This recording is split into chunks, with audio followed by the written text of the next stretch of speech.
Mari bersatu dalam doa Unity in Prayer setiap hari jam 8 malam. Persembahan persepuluhan dapat dikirimkan melalui Bank BCA atas nama Yeni Dianawati di 4660012-236. Persembahan diakonia dapat dikirimkan melalui Bank BCA atas nama Suryani di 481-1242-084. Bapak Ibu Saudara juga dapat menghubungi Office the Pastor bagi yang membutuhkan pelayanan doa atau lain sebagainya di 0878 8377 1100. Shalom semuanya. Hari ini tanggal 25 Desember 2020. Kita merayakan Natal bersama-sama. Saya akan mengajak saudara untuk membaca dari Yesaya pasal 9 ayat yang kelima. Mari kita baca. Sebab seorang anak telah lahir untuk kita. Seorang putra telah diberikan untuk kita. Lambang pemerintahan ada di atas bahunya. Dan namanya disebutkan orang Penasehat ajaib, Allah yang perkasa, Bapa yang kekal, Raja damai. Ayat ini menubuatkan kelahiran Yesus Sang Mesias. Tema Natal untuk tahun 2020 adalah lahirnya Yesus Sang Mesias. Kisah Para Rasul 4 ayat 12 berkata bahwa keselamatan tidak ada di dalam siapapun juga selain di dalam Dia. Sebab di bawah kolong langit ini tidak adalah nama lain yang diberikan kepada manusia yang olehnya kita dapat diselamatkan. Hanya di dalam nama Tuhan Yesus Kristus. Yesus Kristus adalah Allah yang menjelma menjadi manusia. Yesus adalah Mesias yang artinya juru selamat. Kata Mesias hanya dipakai untuk Allah. Tidak pernah dipakai untuk manusia atau pekerjaannya. Yesaya mencatat 4 nama yang menandai tugas Yesus sebagai Mesias. Yang pertama, penasehat yang ajaib. Sebagai penasehat, maka Tuhan Yesus akan menyingkapkan rencana keselamatan yang sempurna dan akan menunjukkan kepada kita jalan untuk mendapatkan hidup yang kekal. Yang kedua, Allah yang perkasa. Di dalam Yesus selaku Mesias, seluruh kepenuhan kealahan akan berdiam secara jasmani. Sebab Yesus adalah Allah yang menjelma menjadi manusia. Yang ketiga, Bapa yang kekal. Yesus datang bukan hanya untuk memperkenalkan Bapa surgawi, tetapi ia juga akan bertindak sebagai Bapa kepada umatnya secara kekal. Ia penuh belas kasihan. Ia mengasihi, melindungi, dan menyediakan kebutuhan anak-anaknya. Yang keempat, Raja Damai. Yesus disebut Raja Damai karena hanya Tuhan Yesus yang bisa mendamaikan manusia dengan Allah. Mengapa manusia harus didamaikan dengan Allah? Sebab Alkitab katakan, semua orang telah berbuat dosa dan telah kehilangan kemuliaan Allah. Dosa membuat kita menjadi setru Allah. Upah dosa adalah maut, mati kekal selama-lamanya, tempatnya di neraka. Bagaimana Tuhan Yesus mendamaikan manusia dengan Allah? Alkitab berkata dalam 2 Korintus 5 ayat 21, Dia yang tidak mengenal dosa telah dibuatnya menjadi dosa oleh karena kita, supaya dalam Dia kita dibenarkan oleh Allah. Tuhan Yesus yang tidak mengenal dosa dijadikan dosa oleh karena kita. Artinya Tuhan Yesus harus mati menggantikan kita. Kita yang sebenarnya harus mati, tetapi Tuhan Yesus menggantikan kita. Supaya setiap orang yang percaya kepada Tuhan Yesus dibenarkan oleh Allah. Artinya didamaikan dengan Allah. Tuhan Yesus sebagai Raja Damai juga akan memberikan kepada kita damai sejahtera yang berlimpah-limpah. Ini yang sangat kita perlukan pada masa pandemi COVID-19 ini. Yesaya 48 ayat 18 berkata, sekiranya engkau memperhatikan perintah-perintahku, maka damai sejahteramu akan seperti sungai yang tidak pernah kering, dan kebahagiaanmu akan terus berlimpah seperti gelombang-gelombang laut yang tidak pernah berhenti. Jadi, kunci untuk mendapatkan damai sejahtera yang berlimpah-limpah yang Tuhan Yesus sediakan adalah memperhatikan perintah Tuhan. Hidup menurut kehendak Tuhan. Karena itu, baca Alkitab setiap hari. Renungkan, lakukan, dan saksikan.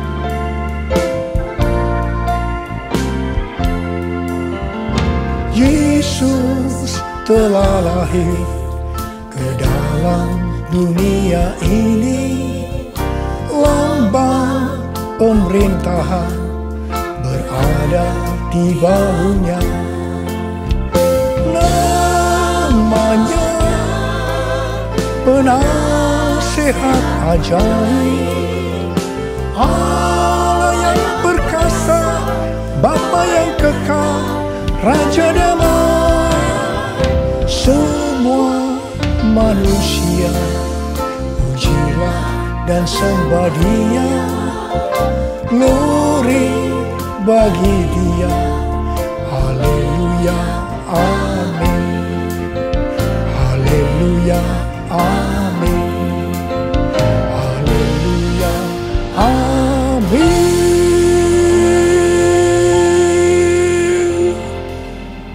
Pada waktu Tuhan Yesus lahir ke dalam dunia ini, ada beberapa peristiwa yang terjadi yang mengajarkan kepada kita bagaimana seharusnya kita menyambut kedatangan Tuhan. Peristiwa pertama dalam Lukas 2 ayat 8 sampai dengan 12, yaitu yang dilakukan oleh para gembala. Pada waktu para gembala sedang menjaga ternak di waktu malam, tiba-tiba mereka didatangi oleh malaikat Tuhan. Dan kemuliaan Tuhan meliputi mereka. Mereka sangat ketakutan. Malaikat berkata kepada para gembala, jangan takut. Sesungguhnya aku memberitakan kepadamu kesukaan besar untuk seluruh bangsa. Hari ini telah lahir bagimu juru selamat, yaitu Kristus Tuhan di kota Daud. Dan inilah tandanya bagimu. Kamu akan menjumpai seorang bayi dibungkus dengan lampin dan terbaring di dalam palungan. Mereka tidak mengerti apa yang dikatakan oleh malaikat tadi. Tetapi mereka taat. Pergi ke Bethlehem di kota Daud untuk menjumpai Sang Mesias. Di sini kata kuncinya adalah ketaatan. Peristiwa kedua di dalam Lukas 2 ayat 13 dan 14, yaitu adanya nyanyian para malaikat dan banyak bala tentara surgawi yang memuji Allah. Kemuliaan bagi Allah di tempat yang maha tinggi, dan damai sejahtera di bumi di antara manusia yang berkenan kepadanya.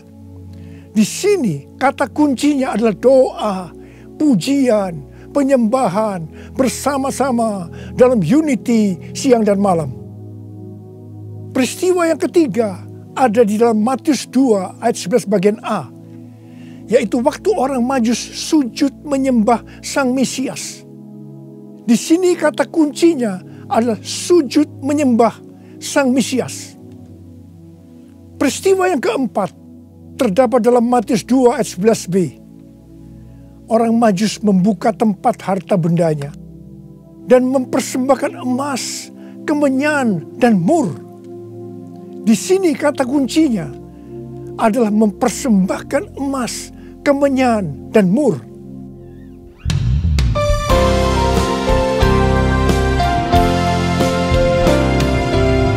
Kemuliaan bagi Allah di tempat yang maha tinggi, damai sejahtera di bumi di antara semua umat manusia yang berkenan padanya, yang berkenan padanya.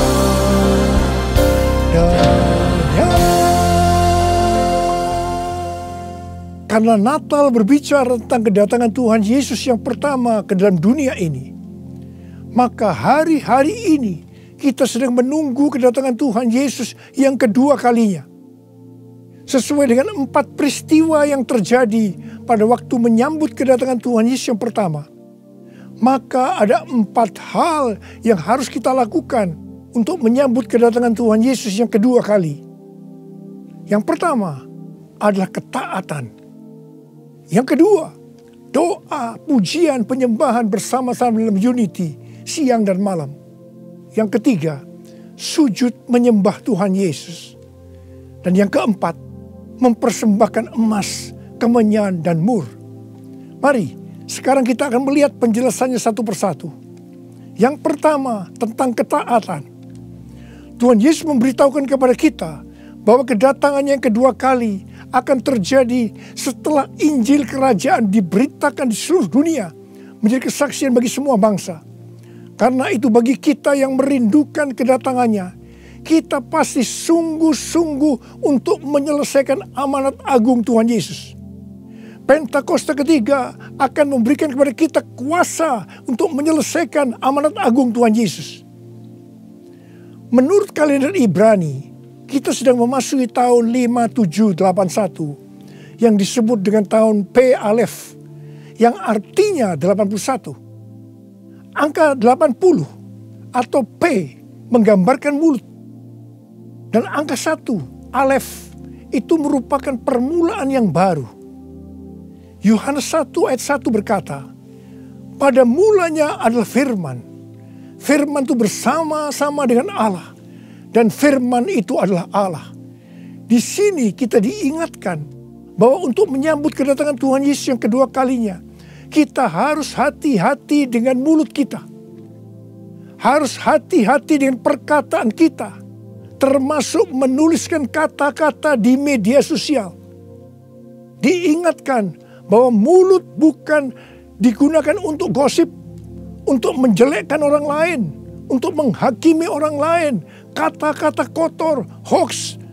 Tapi biarlah yang keluar dari mulut ini, biarlah perkataan kita adalah firman Tuhan. Di dalam Matius 12 ayat 36 dan 37, Tuhan Yesus berkata kepada kita bahwa setiap kata sia-sia yang diucapkan orang harus dipertanggungjawabkannya di hari penghakiman. Karena menurut ucapanmu engkau akan dibenarkan, dan menurut ucapanmu pula engkau akan dihukum. Karena itu, hati-hati dengan ucapanmu, hati-hati dengan perkataanmu, hati-hati dengan apa yang kau tulis di medsos. Yang kedua, doa, pujian, penyembahan bersama-sama dalam unity siang dan malam. Ini berbicara tentang restorasi Pondok Daud. Ini berbicara tentang menara doa. Ini berbicara tentang keintiman dengan Tuhan. Orang yang hidupnya intim dengan Tuhan pasti merindukan kedatangan Tuhan. Sesuai dengan 2 Timotius 4 ayat 8. Maka orang yang merindukan kedatangannya akan mendapatkan mahkota kebenaran. Ada berapa banyak yang merindukan mahkota kebenaran? Angkat tangan saudara. Yang ketiga, sujud menyembah Tuhan Yesus. Sujud menyembah Tuhan Yesus artinya dengan segenap hidup kita melakukan segala kehendak Tuhan. Jadi segala sesuatu yang kita lakukan, kalau itu menyenangkan hatinya Tuhan, itu artinya kita sujud menyembah Tuhan. Kisah Para Rasul 13:22 berkata bahwa tentang Daud Allah telah menyatakan, aku telah mendapatkan Daud bin Isai, seorang yang berkenan di hatiku dan yang melakukan segala kehendakku. Daud adalah seorang yang berkenan di hati Tuhan karena Daud melakukan segala kehendak Tuhan pada zamannya. Itu artinya Daud sujud menyembah Tuhan. Saya selalu merindukan Tuhan berkata kepada saya, aku telah menemukan Niko bin Noto Raharjo, orang yang berkenan di hatiku dan melakukan kehendakku. Apakah saudara merindukan hal yang sama seperti apa yang saya rindukan? Yesus, Kau ku sembah, Yesus, Kau ku sembah. Saat yang indah ini Kau ku sembah. Pujian ku naikkan dan kasih ku berikan. Yesus, Tuhan mulia, Engkau aku sembah. Yesus, Tuhan mulia, Engkau aku sembah. Yesus, Tuhan mulia, Engkau aku sembah. Uriala basyana la bala bala. Uriala bala bala bala. Uri di di da da da. Uriala bala bala bala bala bala. Uri di da la la la la la bala bala bala bala. Uri di bishikara la bala bala. Ora la la bala bala bala bala. Uriala la bala bala bala. Uri di bala bala bala bala. Yang keempat, mempersembahkan emas, kemenyan, dan mur. Sesuai dengan apa yang dituliskan dalam Alkitab, maka kita akan berbicara dalam arti secara rohani. Emas berbicara tentang kekudusan atau kemurnian. Sikap, tindakan, dan ucapan kita harus kudus. Sebab tanpa kekudusan tidak ada seorang pun akan melihat Tuhan. Di dalam 2 Petrus 3 ayat 10-14 tertulis, tetapi hari Tuhan akan tiba seperti pencuri. Pada hari itu langit akan lenyap dengan gemuruh yang dahsyat, dan unsur-unsur dunia akan hangus dalam nyala api, dan bumi dan segala yang ada di atasnya akan hilang lenyap. Jadi, jika segala sesuatu ini akan hancur secara demikian, betapa suci dan salehnya kamu harus hidup, yaitu kamu yang menantikan dan mempercepat kedatangan hari Allah. Pada hari itu langit akan binasa dalam api, dan unsur-unsur dunia akan hancur karena nyalanya. Tetapi sesuai dengan janjinya, kita menantikan langit yang baru dan bumi yang baru, di mana terdapat kebenaran. Sebab itu saudara-saudaraku yang kekasih, sambil menantikan semuanya ini, kamu harus berusaha supaya kamu kedapatan tak bercacat dan tak bernoda di hadapannya dalam perdamaian dengan Dia. Emas biasanya dikaitkan dengan kekayaan, kesuksesan, dan kekuasaan.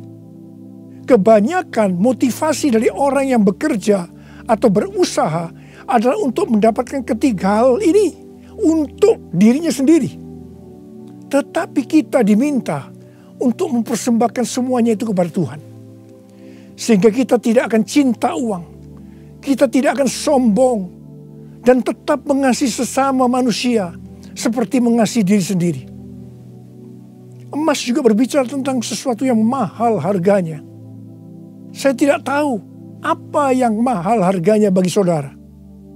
Mungkin itu uang, mungkin waktu yang kita punya, mungkin itu harga diri. Tuhan mau semuanya dipersembahkan kepada Dia. Abraham diminta untuk mempersembahkan Ishak, anaknya yang tunggal, yang sangat berharga dan dikasihinya, yang didapatkan pada masa tuanya. Abraham lulus ujian ketika ia dengan rela mempersembahkan Ishak, hartanya yang paling mahal, dan Tuhan memberkati Abraham beserta keturunannya berlimpah-limpah-limpah. Sekarang kita akan berbicara tentang kemenyan. Yang pertama, kemenyan berbicara tentang korban. Sesuai dengan Roma 12 ayat 1, kita diminta untuk mempersembahkan tubuh kita sebagai korban yang hidup, kudus, dan berkenan kepada Tuhan. Itu adalah ibadah kita yang sejati.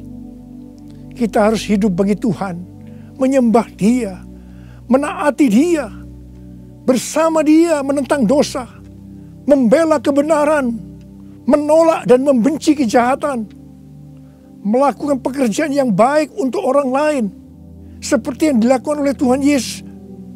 Mengikut Dia, melayani Dia, hidup dipenuhi Roh Kudus, dan hidup sesuai pimpinan Roh Kudus. Hidup kudus dan berkenan kepada Tuhan, itu artinya kita harus memisahkan diri dari dunia dan makin intim dengan Dia. Jadi, untuk hidup kudus dan berkenan kepada Tuhan, kita harus berkorban. Korban itu sesuatu yang menyakitkan bagi kedagingan kita. Tidak benar kalau menjadi orang Kristen yang santai, bisa berbuat apa saja dan tetap masuk surga. Yang kedua, kemenyan berbicara tentang persembahan yang menyenangkan hatinya Tuhan. Yang ketiga, kemenyan berbicara tentang doa. Doa yang dilakukan setiap waktu dalam roh, dengan tidak putus-putusnya untuk orang kudus. Ini merupakan senjata Allah untuk melawan tipu muslihat iblis. Hari-hari ini kita sedang memasuki masa peperangan rohani yang dahsyat untuk merebut jiwa-jiwa dari tangan si iblis. Sekarang kita akan berbicara tentang mur. Mur berasal dari bahasa Ibrani mor dan bahasa Yunani smurna yang artinya pahit. Ibrani 12 ayat 15 berkata, jagalah supaya jangan ada seorang pun menjauhkan diri dari kasih karunia Allah, agar jangan tumbuh akar yang pahit, yang menimbulkan kerusuhan dan yang mencemarkan banyak orang. Jangan sampai mempunyai akar pahit. Ingat Amsal 4 ayat 23 yang berkata, jagalah hatimu dengan segala kewaspadaan, karena dari situlah terpancar kehidupan. Ingat, kita mau hidup kekal selama-lamanya atau mati kekal selama-lamanya tergantung pada hati kita. Kalau hati kita kotor oleh akar pahit, maka akan mati kekal selama-lamanya. Kalau mulai muncul akar pahit, cepat datang ke hadapan Tuhan Yesus. Serahkan itu, bertobat, minta ampun. Karena selama ini menjauhkan diri dari kasih karunia Allah, maka engkau akan selamat. Mur juga berbicara tentang pengurapan. Salah satu bahan untuk membuat minyak urapan adalah mur. Pengurapan yang diberikan oleh Tuhan kepada kita harus dikembalikan kepada Tuhan. Bukan untuk popularitas, mencari kekayaan, atau kepentingan-kepentingan lainnya. Sekali lagi, saya akan mengingatkan saudara bahwa kedatangan Tuhan Yesus sudah sangat-sangat dekat. Mari kita mempersiapkan diri kita untuk menyambut kedatangannya dengan melakukan 4 hal tadi. Selamat Hari Natal 2020. Tuhan Yesus memberkati saudara berlimpah, limpah, limpah.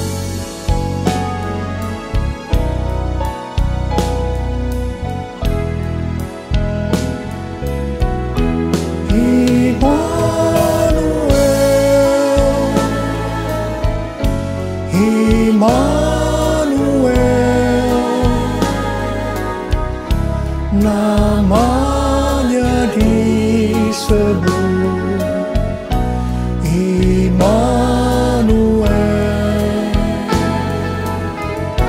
Allah serta dalam kita. Namanya disebut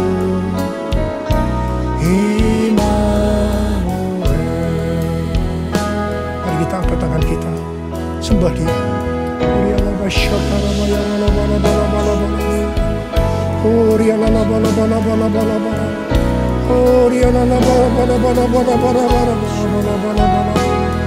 Oh Jesus, oh Tuhan Yesus, Tuhan Yesus, Tuhan Yesus, Tuhan Yesus, Tuhan Yesus, terima kasih ya Tuhan. Oh Rabbasharalabala, Engkau menyertai kami sampai dengan akhir tahun ini Tuhan. Engkau menyertai kami ya Tuhan. Kalau kami ada sebagaimana kami ada saat ini, semua karena kemurahan Tuhan, karena Engkau menyertai kami. Oh Tuhan, terima kasih, terima kasih. Hamba berdoa Tuhan, hamba berdoa untuk anak-anak-Mu sebentar lagi akan memasuki tahun yang baru. Berkat-Mu melimpah buat mereka ya Tuhan. Di tengah-tengah pandemi COVID-19 ini Tuhan. Terima kasih, hamba berdoa tidak ada yang sakit ya Tuhan. Sembuh dalam nama Yesus, sembuh dalam nama Yesus, sembuh dalam nama Yesus. Tidak ada yang berkekurangan. Semua dicukupkan, malah berkelimpahan dalam hal yang baik. Oh Yesus, terima kasih Bapa. Terima kasih, Engkau yang beserta kami. Engkau adalah Immanuel, Allah yang beserta kami. Oh Yesus, Immanuel,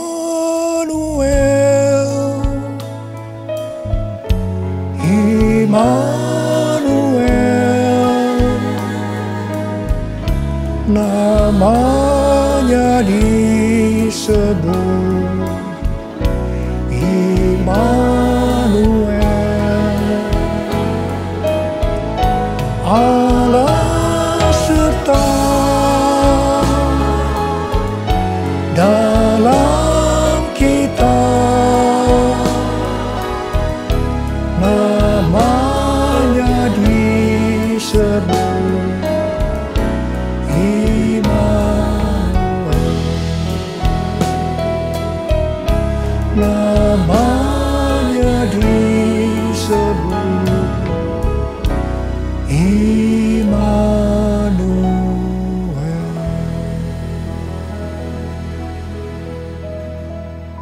Terimalah berkat Tuhan.